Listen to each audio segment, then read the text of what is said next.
എല്ലാവർക്കും നമസ്കാരം. ആദ്യം തന്നെ എനിക്കറിയില്ല, എല്ലാവരുടെയും നല്ല വാക്കുകൾക്കും സ്നേഹത്തിനും എത്ര നന്ദി പറഞ്ഞാലും മതിയാവില്ല എന്നെനിക്കറിയാം. അതുപോലെ ശരിക്കും പറഞ്ഞാൽ ഞാൻ എൻ്റെ ലൈവായിട്ടൊരു വിട പറഞ്ഞത് ഇത്രയധികം സോഷ്യൽ മീഡിയയിൽ എന്താ പറയുക വൈറലാകും. അപ്പം അതും എനിക്കൊരു വെച്ചാൽ എൻ്റെ ജനങ്ങൾ ഇപ്പോഴും എന്നെ ഓർത്തിരിക്കുന്നു എന്നുള്ളത് എനിക്കൊരു ഭയങ്കര ഒരു സന്തോഷമുള്ളൊരു കാര്യമാണ്. പിന്നെ ആ സന്തോഷം കെടുത്താനായിട്ട് അത് പേഴ്സണലി എനിക്കതൊരു വളരെ വിഷമം. കാരണം അതിൻ്റെ ഭാഗമായിട്ട് ഒരുപാട് ഇൻ്റർവ്യൂകൾ വന്നു. പക്ഷെ അതിൽ ഞാൻ പറഞ്ഞ ഒരു അഭിപ്രായം അതിനെ എനിക്കറിയില്ല, ആരോ ഒരു മീമുണ്ടാക്കി അത് വെച്ചിട്ട് അതൊരു ആരുടെയൊക്കെയോ ശത്രുവായിട്ട് ഞാനിപ്പോൾ മാറി എന്നുള്ളത്, അത് ആരാണ് അതിൻ്റെ പിന്നിലെന്ന് എനിക്കറിയില്ല. അതൊരു ഭയങ്കര വിഷമം, ഈ സന്തോഷത്തിനിടയിലുള്ള ഒരു വിഷമമായിട്ട് എനിക്ക് തോന്നുന്നു. നമ്മളിപ്പോൾ ഈ എല്ലാവരും ഈ ബാക്കിയുള്ളവർ കൊടുക്കും. കാരണം ഇപ്പോൾ ഈ പറയുന്ന പോലെ ഒരുപാട് കാര്യങ്ങൾ സെൻസേഷണലൈസ് ചെയ്യുന്നത് ഇഷ്ടപ്പെടാത്ത ആളുകൾ ഇപ്പോൾ ഇഷ്ടം പോലെ ഉണ്ട്. അപ്പം അങ്ങനെയുള്ളവരൊക്കെ ദൂരദർശനിലോട്ട് തിരിച്ചു വരുന്നുണ്ട്. അപ്പം ദിസ് ഈസ് അവർ ടൈം. നമ്മളിപ്പോൾ കയറണം, നമ്മൾ ഇടിച്ചങ്ങ് കയറണം. അതാണ് അതിനുള്ളൊരു സമയമാണെന്നാണ് എനിക്ക് തോന്നുന്നത്. നേരത്തെ സ്വകാര്യ ചാനലുകളൊക്കെ ഇപ്പോൾ വാർത്തകളെന്ന് പറഞ്ഞ് കാണിക്കുന്ന എന്താ പറയുന്നത് അന്തിച്ചർച്ചകളും കോലാഹലങ്ങളും ഒക്കെ ഇപ്പോൾ വീണ്ടും ചർച്ചാ വിഷയമായി. അതിന് നിമിത്തമായത് നമ്മുടെ ഹേമ മാഡം തന്നെയായിരുന്നു. അതേക്കുറിച്ച് സംസാരിച്ചപ്പോൾ ഒരു സ്വകാര്യ ചാനലിൽ അതിനെതിരെ ഒരു കമൻറ്റ് ഞാനും കാണാനിടയായി. വളരെ ഒരു സർക്കാർ മാധ്യമത്തിൽ ഇരിക്കുന്നവർക്ക് അവരുടേതായ അഭിപ്രായങ്ങളോ അല്ലെങ്കിൽ അവരുടേതായ രീതിയിലോ ഒക്കെ പെരുമാറാം. പക്ഷേ അത് അവർക്ക് മാത്രം ഉത്തരവാദപ്പെട്ട ഒരിതാണ്, അല്ലാതെ സ്വകാര്യ ചാനലിലൊന്നും അതിനെക്കുറിച്ചൊന്നും ആരും അഭിപ്രായം പറയാൻ ആളല്ല എന്നൊക്കെ ഉള്ള തരത്തിലുള്ള ഒരു ചർച്ചയൊക്കെ എങ്ങനെ പോകുന്നത് കണ്ടു. പലരുടെയും കമൻറ്റുകളൊക്കെ എങ്ങനെ കണ്ടു. ഹേമ മാഡം പറഞ്ഞത് ഓരോ പ്രേക്ഷകനും ചിന്തിക്കുന്ന കാര്യങ്ങളെ പറഞ്ഞിട്ടുള്ളൂ. ദൂരദർശൻ വാർത്തകൾ 30 മിനിറ്റ് കാമ്പുള്ള വാർത്തകൾ ഒരു ബുദ്ധിമുട്ടുമില്ലാതെ ജനങ്ങളിലേക്ക് എത്തിക്കുന്ന ഒരു സർക്കാർ സ്ഥാപനം തന്നെയാണ്. അതിൻ്റെ ഒരു സ്വീകാര്യത മറ്റ് പ്രൈവറ്റ് ചാനലിൽ ആ തരത്തിലുണ്ടെന്ന് ഞാൻ കരുതുന്നില്ല. സ്വകാര്യ ചാനലുകൾക്ക് അവരുടേതായ ഈ പറയുന്നത് പോലെ രീതികളും ശൈലികളും ഒക്കെ ഉണ്ട്. പക്ഷേ ദൂരദർശൻ വാർത്തകൾക്ക് അല്ലെങ്കിൽ ആകാശവാണി വാർത്തകൾക്ക് എന്ന് പറഞ്ഞാൽ അത് ആവശ്യമില്ലാതെ വലിച്ചു നീട്ടുകയോ അല്ലെങ്കിൽ വിവാദ കാര്യങ്ങളിലേക്ക് പോവുകയോ ഒന്നും ചെയ്യാതെ മനുഷ്യർക്ക് ആവശ്യമുള്ള കാര്യങ്ങൾ മാത്രമാണ് നൽകിക്കൊണ്ടിരിക്കുന്നത്. അത്തരത്തിൽ ആകാശവാണി വാർത്തകളായാലും ദൂരദർശൻ വാർത്തകളായാലും അവയെക്കുറിച്ച് മറ്റ് ചാനലുകളിൽ നിന്നോ അല്ലെങ്കിൽ പുറത്തുനിന്നോ ആരെന്തെങ്കിലും പറഞ്ഞു കഴിഞ്ഞാൽ നമ്മളെപ്പോലുള്ളവർക്കൊക്കെ അത് ശരിക്കും വേദന ഉണ്ടാക്കും. സത്യത്തിൽ നമ്മൾ ശരിക്കും ചർച്ച ചെയ്യപ്പെട്ട ഒരു 7 ദിവസമായിരുന്നു, ഒരാഴ്ചയായിരുന്നു ഈ കഴിഞ്ഞു പോയ ദിവസങ്ങൾ. അതൊരു പക്ഷേ പ്രൈം മോസ്റ്റ് ഹേമ ചേച്ചിയുടെ ഒരു വലിയ ഇമ്പാക്റ്റ് ആയിരുന്നു. സത്യത്തിൽ ഞാൻ ഉൾപ്പെടുന്ന തലമുറ എന്ന് പറയുന്നത് ഞങ്ങളുടെയൊക്കെ ഓർമ്മ, എനിക്ക് 39 വയസ്സ്, ഹേമ ചേച്ചി നമ്മുടെ ദൂരദർശനിൽ 39 വയസ്സാണ്, 39 വർഷം സേവനം അനുഷ്ഠിച്ച ആളാണ്. അപ്പോൾ എൻ്റെ തലമുറയെ സംബന്ധിച്ചിടത്തോളം ഞങ്ങളുടെയൊക്കെ ഒരു ഓർമ്മകൾ എന്ന് പറയുന്നത്, പ്രത്യേകിച്ച് ദൃശ്യപരമായിട്ടുള്ള ഓർമ്മകൾ വളരെ ആദ്യം മുതലേ കടന്നു വന്ന ഒരു മുഖമാണ്. അപ്പോൾ അതിൽ ഞാൻ എന്തുകൊണ്ടത് പ്രത്യേകം എടുത്തു പറയുന്നതെന്ന് പറഞ്ഞാൽ, എൻ്റെ പേഴ്സണലായിട്ടുള്ള എഫ് ബിയുടെ നമ്മുടെ ടൈം ലൈനിൽ നിരവധി, അതായത് എൻ്റെ പ്രായത്തിലുള്ളവരുടെയാണ്, അതായത് എൻ്റെ കൂടെ പഠിച്ചവരുടെ ഒക്കെ അവർ ഷെയർ ചെയ്തതും ഒക്കെ ആയിട്ട് എത്രമാത്രം വന്നു എന്നറിയും.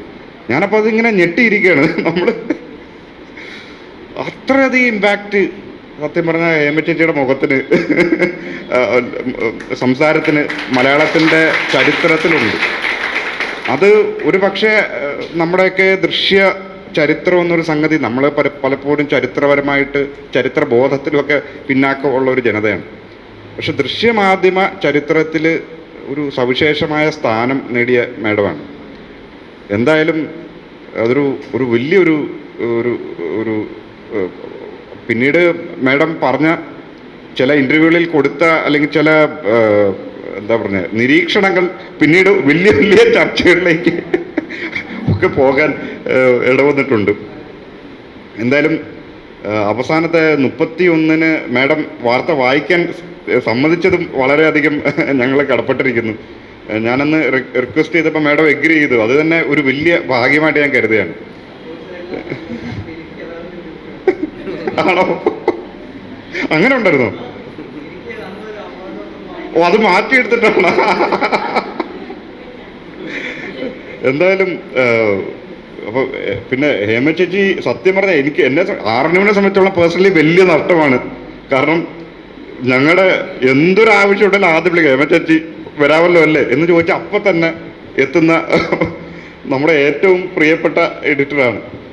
കാരണം എന്താവശ്യത്തിനുണ്ട് അപ്പം ഒരു ദിവസം പോലും നോ എന്ന് ഞാൻ കേട്ടിട്ടില്ല. കാരണം ഞാൻ വിളിച്ച ഒറ്റ എമർജൻസിയിൽ പോലും ഇതുവരെ നോ എന്ന് പറഞ്ഞിട്ടില്ല.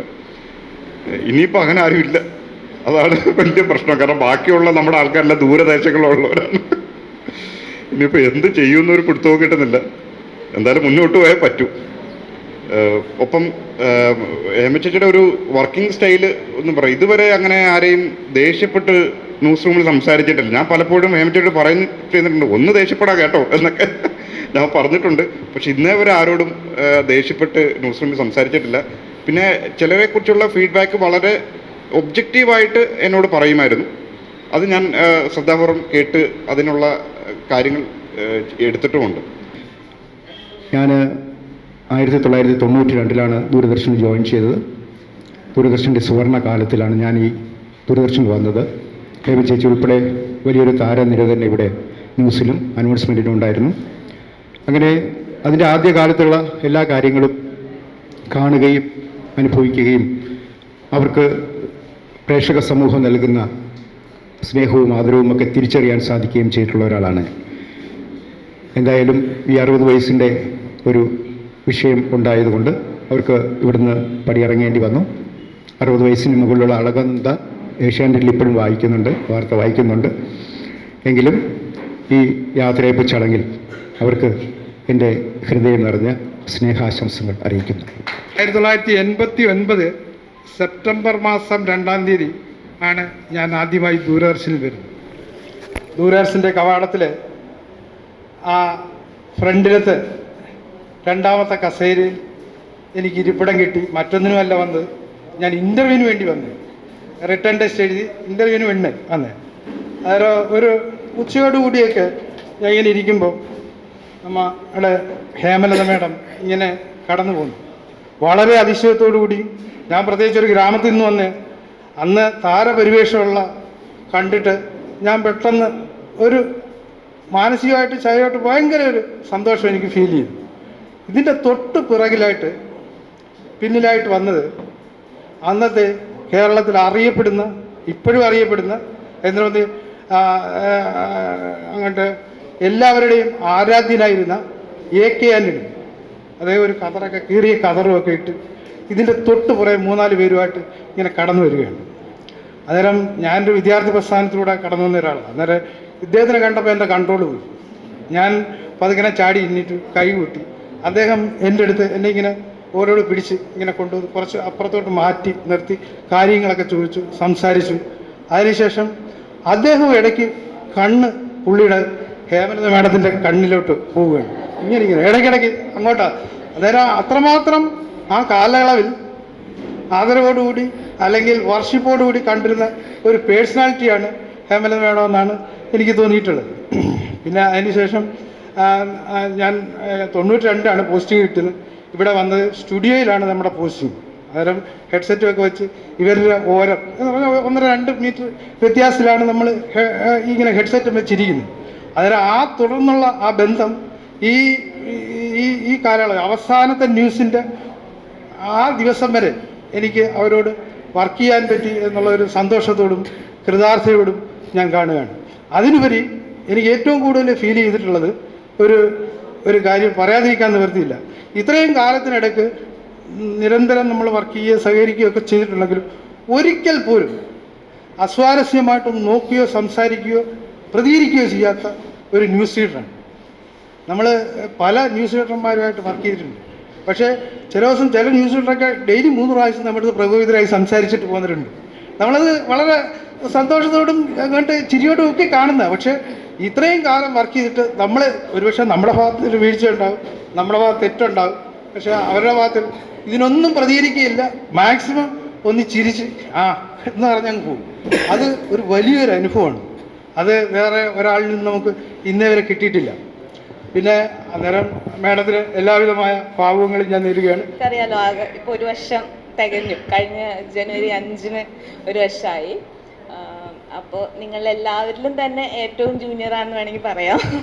കാരണം ജേർണലിസമാണ് പഠിച്ചെങ്കിലും ഒരു TV ചാനലിൽ ഞാൻ ആദ്യമായിട്ട് തന്നെ വർക്ക് ചെയ്യണേ. അപ്പോൾ അതിൻ്റെ എല്ലാ പരിമിതികളും വെച്ചുകൊണ്ട് ഞാൻ ഒരു ടീം വർക്കായിട്ടാണ് ഇപ്പോഴും മുന്നോട്ട് പോയിക്കൊണ്ടിരിക്കുന്നത്. അപ്പോൾ അതിൽ വാഹിദേട്ടൻ ആണ് കൂടുതലും, പിന്നെ ഗോപൻ ചേട്ടൻ, ഇവർ രണ്ടുപേരായിട്ടാണ് ഞാൻ കൂടുതലും വർക്ക് ചെയ്തിട്ടുള്ളൂ. ഹേമ ചേച്ചിയെ ഞാൻ ജസ്റ്റ് 2 പ്രാവശ്യം ഹായ് ഹലോ പറഞ്ഞതല്ലാതെ അതൊരു ബഹുമാനം കൊണ്ടാണ്. കാരണം ഞാൻ ഭയങ്കര ഒരു ശിശു, ചേച്ചി ഒരു എക്സ്പീരിയൻസ്ഡ് ആയിട്ടുള്ള ആളാണ്. അപ്പോൾ എങ്ങനെ ഇടപെടണം എന്നുള്ളൊരു എന്താ പറയുക, ഒരു ഇതുകൊണ്ടാണ് ഞാൻ അധികം ഹേമ ചേച്ചിയുടെ അടുത്ത് ഇൻറ്ററാക്ട് ചെയ്യാൻ പോകാഞ്ഞത്. അവിചാരിതമായിട്ടാണ് ഇവരുടെ എല്ലാവരും റിട്ടയർമെൻറ്റ് വാർത്തയൊക്കെ അന്ന് കേട്ടത്. നമ്മളെപ്പോലുള്ള ആൾക്കാർക്ക് അതുണ്ട് എന്നുള്ളത് കൂടുതൽ ഞാനും ആ സമയത്തേക്ക് അടുത്തുകൊണ്ടിരിക്കുകയാണെന്ന് സംശയം ചിലപ്പോഴും ഞാനിങ്ങനെ മനസ്സിൽ വിചാരിക്കാൻ ഇങ്ങനെയൊക്കെ ഓരോന്ന് കാണുമ്പോൾ. എന്തായാലും ഭാവിയിലും ഇവർക്ക് ഈ മേഖലയിൽ തന്നെ മറ്റ് നമുക്കിഷ്ടം പോലെ സ്വന്തം ചാനലുകളുള്ള ആൾക്കാരായിരിക്കാം, അതിലും വർക്ക് ചെയ്യാൻ സാധിക്കട്ടെ. കേസ് ചെറുതാണല്ലേ. നമ്മുടെ എന്താ പറയുക, നല്ല ലീഡർഷിപ്പിൻ്റെ ഉത്തമ ഉദാഹരണമായ അജയ് സാറ് അവർക്കും ഭാവിയിലും ഇനി വരാൻ പോകുന്ന കുട്ടികൾക്കും എല്ലാം ഇവരുടെ പരിചയവും സാറിൻ്റെ ഗൈഡൻസും ഉണ്ടാവട്ടെ എന്ന് ഒരിക്കലും ആശംസിച്ചുകൊണ്ട് ഒരിക്കൽ കൂടി അവർക്ക് എല്ലാവർക്കും റിട്ടയർമെൻറ്റ് ജീവിതം, അങ്ങനെ പറയാൻ പാടില്ല എങ്കിലും ഒരു വിശ്രമ ജീവിതം ആശംസിക്കുന്നു. ഭാവിയിലും ഇനിയും കൂടുതൽ വർക്ക് ചെയ്യാൻ അവർക്ക് സാധിക്കട്ടെ എന്ന് ആശംസിക്കുന്നു. നന്ദി. ഗോപൻ ചേട്ടന് ദൂരദർശൻ ന്യൂസ് റൂം കൂട്ടായ്മയുടെ ഒരു ആദരമാണ്. നമ്മുടെ പ്രിയപ്പെട്ട അജയ് സാറാണ്. 39 വർഷത്തെ സേവനത്തിന് ശേഷമാണ് ഗോപൻ ചേട്ടന് ദൂരദർശൻ ന്യൂസ് റൂമിൽ നിന്ന് പടിയിറങ്ങുന്നത്. ചേട്ടന് ദൂരദർശൻ ന്യൂസ് റൂം കൂട്ടായ്മയുടെ എല്ലാ സ്നേഹാദരവും ഇപ്പം നമ്മുടെ ഒരു ഉപഹാരം. അടുത്തത് CJ വാഹിദയാണ്. വാഹിദയ്ക്കായി ഇതുപോലെ തന്നെ ദൂരദർശൻ്റെ ഒരു മുഖമായിരുന്നു. ലവി മാഡത്തിനെ ആദരവോടെ ക്ഷണിക്കുകയാണ്.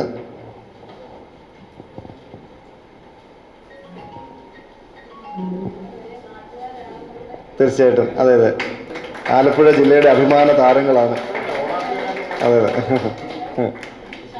അതെ അതെ. അപ്പം വാഹിദേട്ടനും ഇതുപോലെ തന്നെയാണ്, ദൂരദർശൻ്റെ മുഖമായിരുന്നു. ദൂരദർശൻ ന്യൂസ് റൂം കൂട്ടായ്മയുടെ സ്നേഹാദരവും ഒപ്പം നമ്മുടെ ഒരു ഉപഹാരവും.